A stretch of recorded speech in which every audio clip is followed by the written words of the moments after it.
The glistening water and the bright sunshine paint the landscape of San Juan Capistrano, California. Many come for the serenity, but not Troy Polamalu. Through exhaustive experimentation, the Sports Lab in Orange County has turned unorthodox methods into consistent success. My training is really unique in that it's very challenging, mentally, physically, spiritually, and all those type of things. It's not fun. It's kind of like a 9-to-5 job for me. I mean, you'll take girls that are in here for 8 to 12 weeks and they get 6 to 8 inches on their vertical. That's not supposed to be possible. Troy is here because he doesn't want a repeat of last year. I went 3 years without even missing a practice. And he was racked up by Polamalu. And then to have 2 years filled with injuries, it's really humbling. It's really miserable, quite honestly. After undergoing knee surgery, Troy received Coach Mike Tomlin's blessing to skip camp and return to his training roots in Southern California. Polamalu's trainer is Marv Marinovich, the man many blame for the spoiled career of his son, Todd. But Polamalu credits Marinovich for saving his career.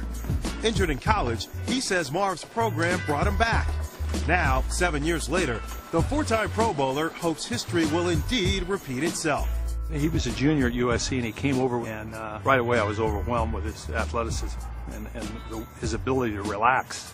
The best athletes have that. I don't think I've met a trainer that's ever not believed 100% in their system. It takes the individual, I think, that train under them to believe in their system. And I believe in everything that Marv preaches.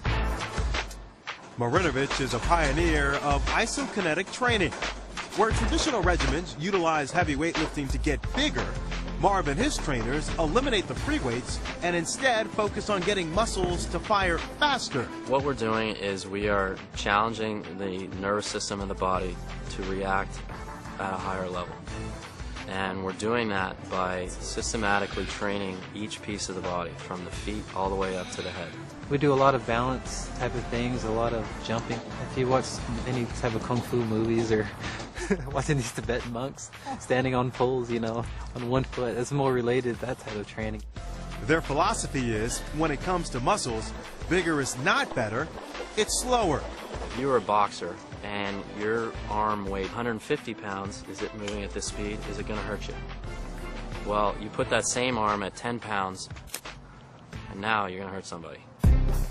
For Polamalu, teaching his muscles to fire quicker and more explosively equate to harder hits and more fluidity on the field. Polamalu intercepted. Man, that kid is all over the place. The biggest challenge facing Marv Marinovich and his trainers is making believers out of a nation that has forever believed the more weight you can push, the better athlete you are. They want big guns, but it has nothing to do with movement. When I was working with the Raiders, I would go to all these major colleges, small schools, and what I found over and over again is that the best weightlifters were the worst athletes. They don't jump well, they don't run well, and they're always hurt.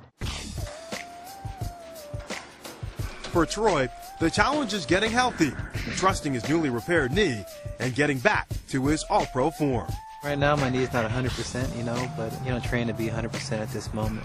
When he came in, he was literally not able to run, and now, we're down to timing his 60s, his 50s, and his 40s, and we're basically 6 to 7 weeks ahead of any traditional rehab modality, and I anticipate him, coming back 100% at the start of the season. It's worked for me, my first 3 years in the NFL, and it makes much more sense to me, so God willing, it all works out well. All right, that's it.